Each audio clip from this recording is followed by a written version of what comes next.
The children's voices never left my head. Their laughter, shrill and insistent, echoed through the rooms of my mind, even though they were miles away, or perhaps just on the other side of the house.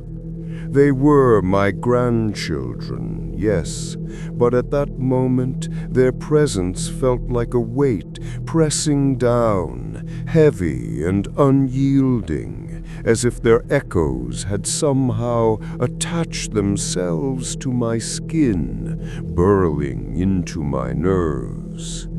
I rubbed my temples, trying to escape the relentless chorus, but it was futile. Across from me, a reporter leaned forward, her notebook open, pencil poised like a weapon. Her questions were endless, tedious, and relentless. "How do you feel about this? What went through your mind? Do you think this—" I could barely hear her.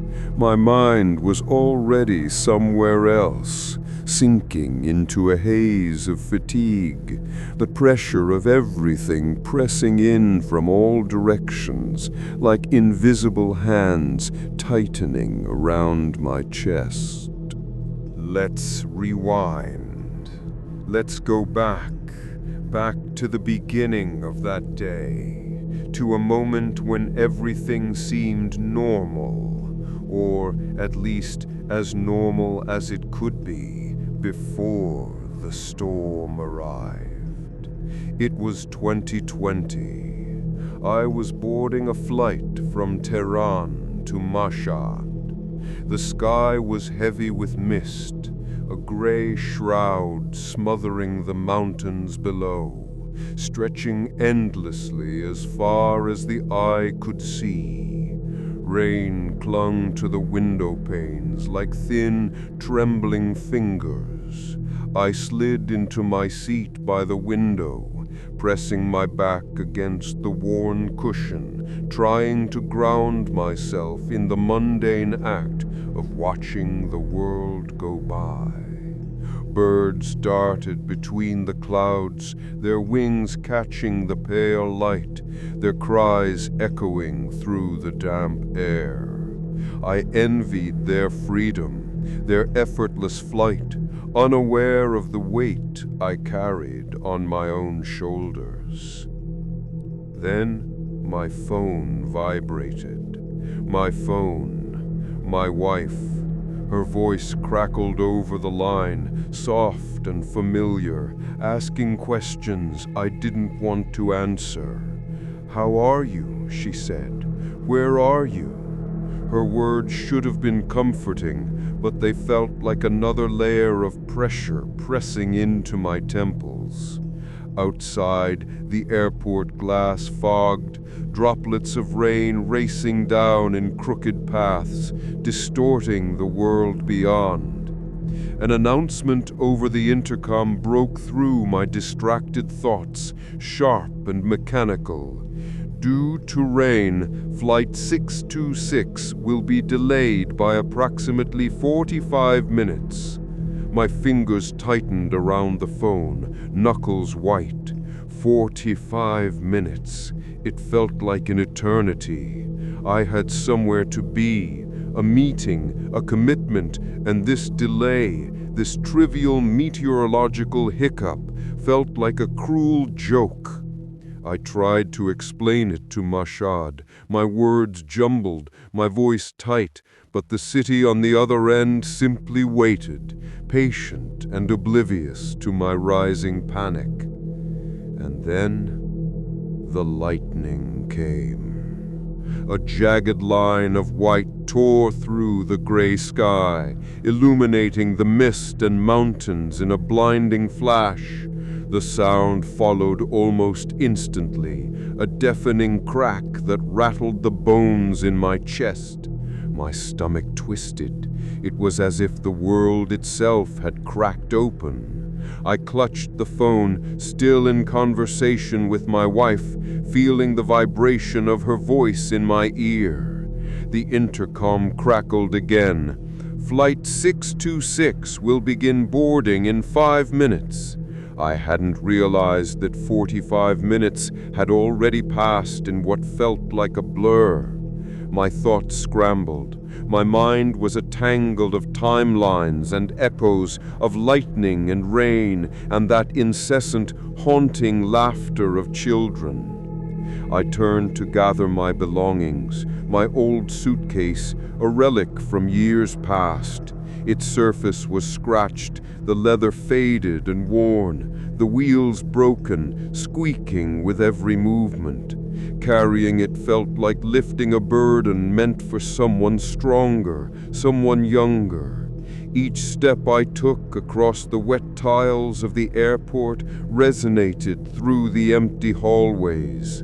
The echoes of my shoes, the groan of my suitcase, and the rustle of my coat combined into a dissonant symphony, one that seemed almost alive, whispering warnings only I could hear. The coat itself, heavy and stiff from last night's preparation, squeaked against my chest, reminding me that even the simplest objects could betray you, creaking and moaning under the weight of anticipation and anxiety.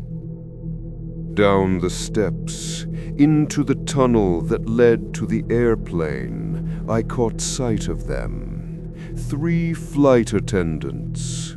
Not ordinary attendants, no. They were tall, unnervingly beautiful, as if sculpted for the gaze of a world that rarely looked too closely. The first, a slender young woman with cascading black hair, moved with a grace that felt too precise, too calculated. The second, slightly shorter, with chestnut curls that framed her face, exuded an unsettling poise, her smile both welcoming and unknowable. And the last had a presence that was almost magnetic, terrifying in its intensity. She was the sort of beauty that demanded attention, yet made you question why attention was necessary. My eyes lingered despite myself. A male attendant approached me then, polite but firm. "Sir, your bag must go in the overhead compartment." I handed over my suitcase, feeling the strain in my shoulder, remnants of a car accident that had left a dull ache lingering in my muscles.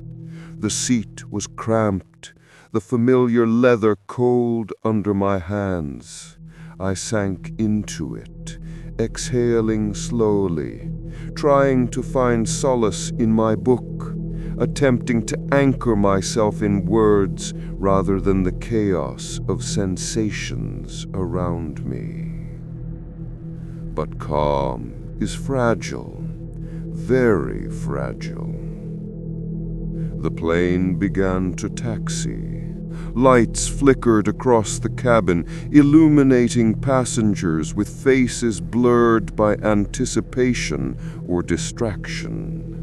The engines hummed, a mechanical lullaby that should have been reassuring. Outside, the city lights faded, swallowed by clouds and rain.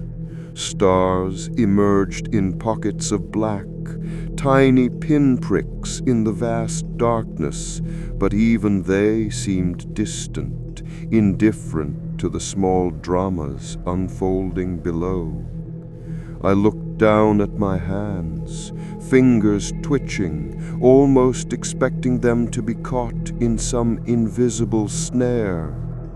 An old man sat beside me, his presence intrusive, his questions ceaseless.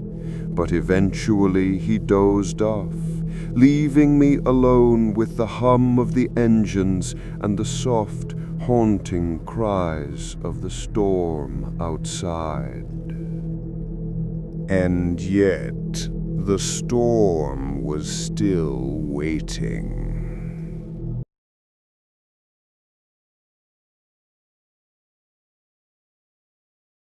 The tunnel leading to the plane seemed longer than it should have been. Twisting and dimly lit, the fluorescent lights flickering intermittently as if to warn me to turn back. Each step echoed like a drumbeat in a mausoleum. The air smelled faintly of damp metal and old carpet, a scent that clung to my clothes and hair. My suitcase, heavy and unwieldy, scraped against the floor. The noise was jarring, sharp enough to make me flinch with each squeak. I cursed under my breath, wishing for simpler times when travel wasn't a trial of patience and endurance. As I approached the doorway to the plane, I saw them. 3 flight attendants.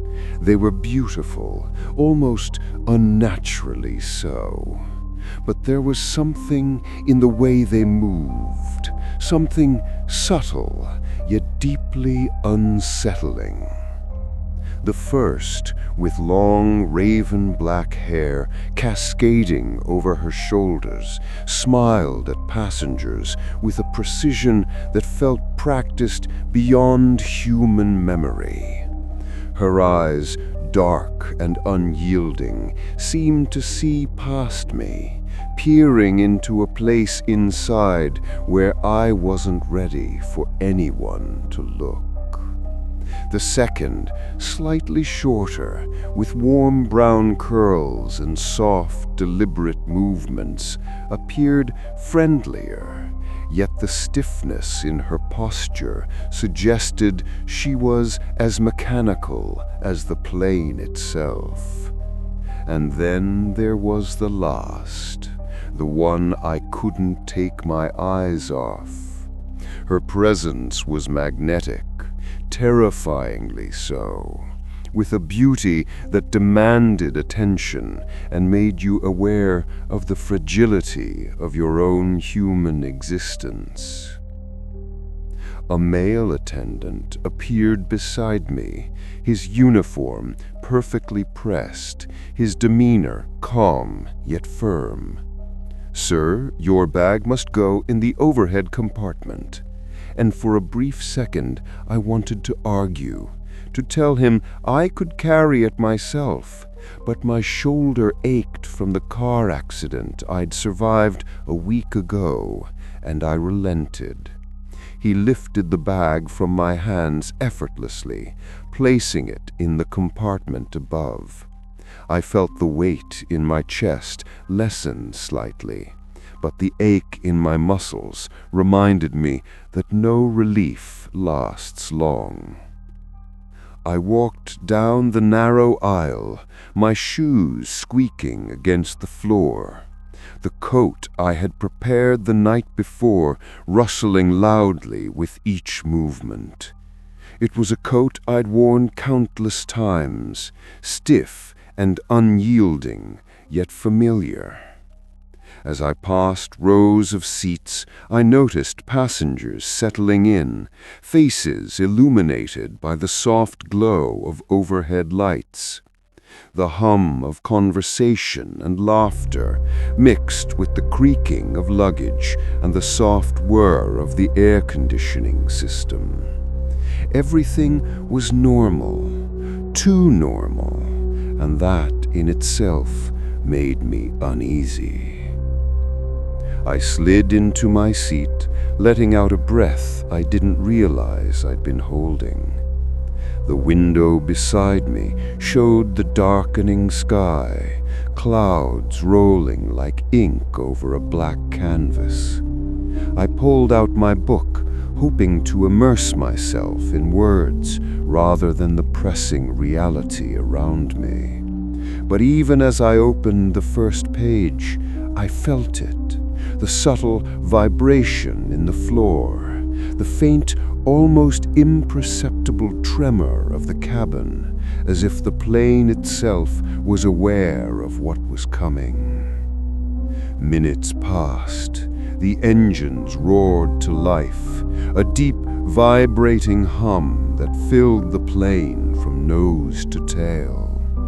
Outside, the city lights faded beneath a blanket of clouds, and stars peeked through gaps in the darkness. The turbulence was light, barely noticeable, but my stomach churned. I felt exposed, suspended in a world that was not quite solid beneath me, a fragile vessel in an indifferent sky. The attendants began the routine: mask demonstrations, seatbelt checks, instructions repeated in polite, cheerful tones that belied the tension in the air. I watched the attendants move, their gestures fluid and precise, almost hypnotic. My eyes kept drifting to the last attendant, the one whose presence unnerved me. She moved through the cabin with a grace that was unnatural, gliding rather than walking. Every passenger she passed seemed to stiffen, a subtle, unconscious recognition of the energy she radiated. I tried to focus on my book, but the words blurred. A gray-haired man sat beside me, his gaze probing. He began with small talk, questions that chipped away at my patience. "How long have you been reading this author? Do you fly often?" His voice was insistent, demanding attention, pulling me from the edge of my reverie. I tried to ignore him, but he continued relentlessly, not allowing me a moment of solitude. I sighed, closing my book halfway, watching the dim cabin lights flicker above. The plane began to roll toward the runway. Outside, lightning cracked again, illuminating the clouds like a strobe in a storm. I felt a chill, not from the cold air, but from the sudden, visceral reminder of nature's uncontrollable power. The passengers were unaware, charting, adjusting their seats, oblivious to the undercurrent of dread. My hands gripped the armrests as the engines roared louder, the vibration growing through the floor into my bones. Then came a sound, not the engines, not the usual hum of an aircraft preparing for takeoff, but something sharp, metallic, echoing down the aisles. The old man beside me tensed, muttering under his breath. My heart thumped against my chest like a drum in a dark cavern. The cabin lights flickered, shadows dancing across the ceiling and walls, elongating faces, distorting figures. I felt as if the plane had become a living entity, aware of our presence, teasing us, preparing for what was coming. The attendants continued their walk, masks dangling from hands, their smiles fixed, too perfect, as if they were aware of something we weren't. The last attendant, the one I couldn't stop staring at, paused briefly in front of me. Our eyes met for a fleeting second, and I felt a cold weight settle in my chest. Something about her gaze was unnatural, almost predatory, though I couldn't define why. I looked away quickly, focusing on the window, the clouds, the dim glow of city lights below. The engines thundered, the plane shaking slightly as it accelerated. Outside, rain streaked the windows, illuminated by flashes of distant lightning. The shadows in the cabin grew, creeping along walls, pooling in corners, clinging to passengers' feet. I felt a prickle on the back of my neck, the hair rising involuntarily. Something was wrong. I couldn't name it, but I could sense it, a disturbance, subtle yet undeniable. The captain's voice crackled over the intercom, calm and professional. "Ladies and gentlemen, we will be taking off shortly. Please remain seated and ensure your seatbelts are fastened." His words were meant to reassure, yet they only intensified my unease. I felt every vibration of the engines as they powered the plane down the runway. Felt the trembling of the metal beneath me, the faint sway that hinted at turbulence yet to come. Then came the lift. The plane rose into the stormy sky, cutting through clouds, the city below disappearing in a haze of mist and light. I pressed my face against the cold window, feeling the windless turbulence outside, the strange calm that often precedes chaos. The passengers were quiet now, some dozing, some staring at screens, oblivious to the undercurrent of dread.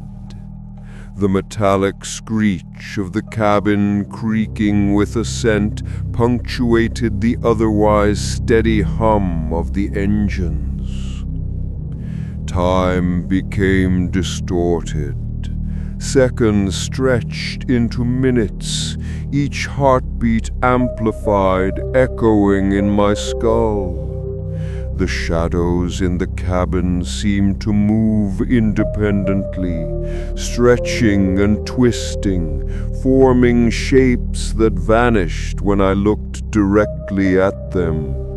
The storm outside raged silently, flashes of lightning illuminating jagged clouds that appeared almost alive, clawing at the darkness. The attendant approached with refreshments, the trolley creaking ominously with each movement. I barely noticed the drink she handed me, my fingers trembling as I accepted it. Even this mundane interaction carried weight, a sense that nothing was truly ordinary. The old man beside me snored softly, but I could feel the tension in his body, the unconscious tightening of his fists as the plane soared higher into the night sky. And still, the storm waited. It was not outside alone. It had come inside, creeping along the metal bones of the cabin, settling into the spaces between passengers, whispering just beyond hearing. I could feel it brushing against my mind, subtle at first, then more insistent, pressing against the edges of reason. Something was coming, and I was too fragile, too human to stop it.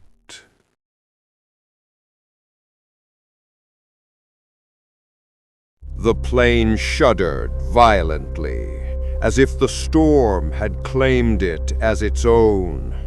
I had felt hints of it before, subtle vibrations, a low hum in the cabin floor, but now it was impossible to ignore.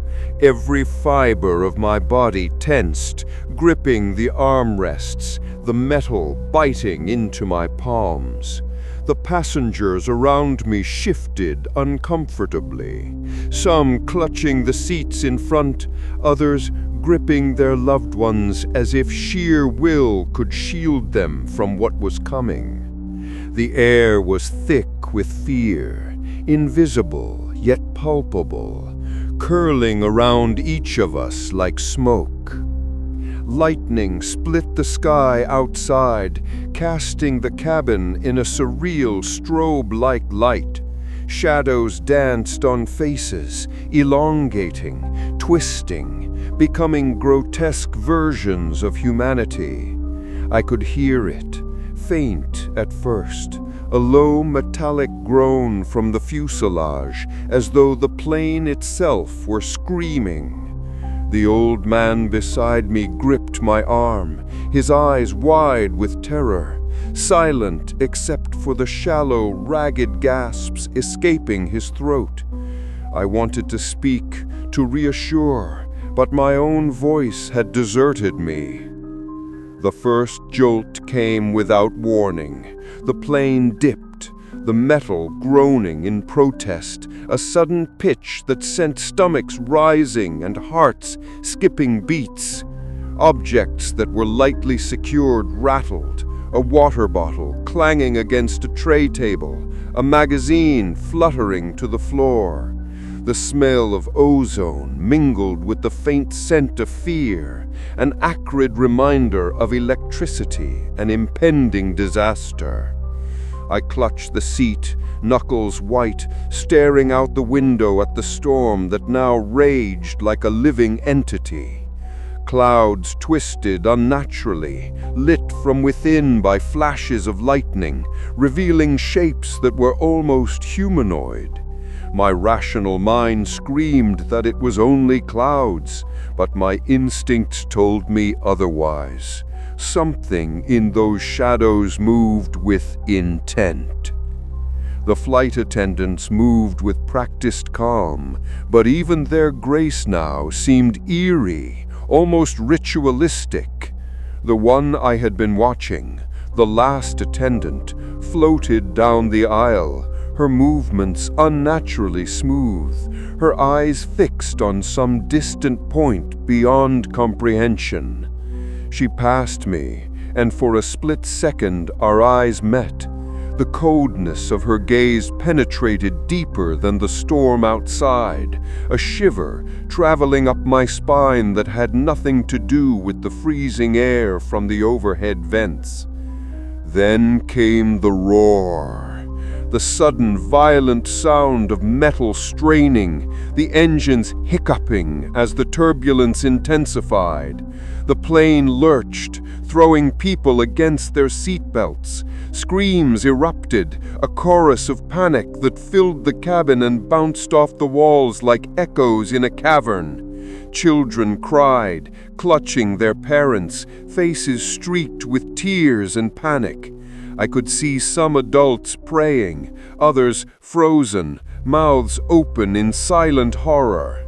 My own breathing became ragged, shallow, each inhale sharp as if I were drawing in shards of the storm itself. The old man beside me muttered something incoherent, gripping my hand now with desperate strength. I felt the sweat slick on my forehead, soaking my hair. My eyes darted to the cockpit, or rather, where I imagined the cockpit to be, sensing that whatever control the pilots had was tenuous at best. Outside, the storm pressed against the windows, wind howling, rain pelting like thousands of tiny knives. Lightning illuminated the cabin in blinding flashes, showing faces twisted in fear, shadows dancing across the ceiling like creatures of a nightmare. Then came the smoke. thin wisps first, curling up from the rear engine. It smelt faintly of burning metal and something acrid, almost chemical. Panic spread like wildfire. Passengers shouted, pointing, struggling with seatbelts, some trying to move toward exits that did not exist. The old man beside me now trembled violently, his grip on my arm leaving bruises. I tried to calm him, to myself, but every word caught in my throat, replaced by a lump of terror that felt alive. Flight attendants attempted to maintain order, their voices cutting over the cacophony, calm but tinged with a strain I couldn't place. Remain seated, fasten your seatbelts, do not panic. But the words felt hollow, as if spoken in a language meant for someone else entirely. The trolley for refreshments had tipped, cans rolling, containers clattering, adding to the chaos. I could hear the crash of metal against metal, a sound that made my stomach flip. The plane shook again, more violently this time. A deep groaning resonated from the fuselage, low and terrible, like the earth itself moaning under some invisible weight. Outside, clouds twisted, forming impossible shapes, figures that seemed to watch us, to leer. Lightning flashed, revealing skeletal silhouettes of wings and engine blades, shadows that did not belong to any plane I had ever known. My chest tightened. Each breath was a struggle as fear coiled around me like a living thing. I could see the last flight attendant now hovering near the rear of the plane, almost ethereal, her presence unnerving beyond reason. The others attempted to direct passengers, but something about her gaze commanded attention, made everyone around her pause, as if she were a signal to something yet unseen. I could not look away, even as terror clawed at my mind. Then came the moment no one was ready for, a sudden jolt, a terrifying lurch downward that sent my stomach into my throat. The plane tilted violently, and the engine shrieked, a metallic scream that resonated through the cabin. Smoke thickened, curling into the aisle, a dark fog that smelled of fire and electrical burning. Screams turned into chaos. People scrambled in their seats, some standing, some screaming, trying to find any hold in the metal coffin we now occupied. The captain's voice crackled through the intercom, tight and hurried. "Ladies and gentlemen, we are experiencing turbulence. Please remain seated and fasten your seatbelts." But his voice lacked the assurance needed. Every word trembled with strain, and I could sense that even he was wrestling with fear. My hands gripped the armrest so tightly that my fingernails dug into my palms. Pain blended with terror into a single, indistinguishable sensation. Lightning flashed again, illuminating a scene of pure nightmare. The old man's eyes were wide, his face pale, sweat streaking his cheeks. Children screamed in panic. Parents shouted to calm them, but their voices were swallowed by the roar of the engines and the crack of lightning. The shadows on the walls elongated, stretched unnaturally, creeping towards us with an intent that was impossible to name. I felt as if we were not in control of the plane or the storm, but merely passengers in a living nightmare that had chosen us. Then the smoke thickened, and the smell intensified. A faint heat began to creep from the engine area, a warning that something critical was failing. I could see the panic spreading, the air itself vibrating with fear. Flight attendants moved quickly, attempting to douse flames that had begun to lick the ceiling near the rear, but their calm movements now seemed ritualistic, almost cult-like, as if they were enacting a sequence meant to protect some secret rather than us. My eyes darted to the windows. Outside, the storm had grown monstrous. Clouds twisted into shapes too deliberate to be natural. Lightning flashed, revealing skeletal wings, dark shapes that moved independently of the storm. I realized then that the storm was not only outside, it was inside the cabin, permeating the cabin, riding the vibration of the engines, touching the metal, the passengers, and even our very thoughts. I could feel it pressing against my mind, subtle at first, then insistent, probing. Fear had become a tangible force, coiling around us, filling the cabin, slipping under doors and into seats. I tried to focus on something ordinary, my hands, my book, the familiar hum of the engines. But everything was now tainted. The storm had claimed this vessel.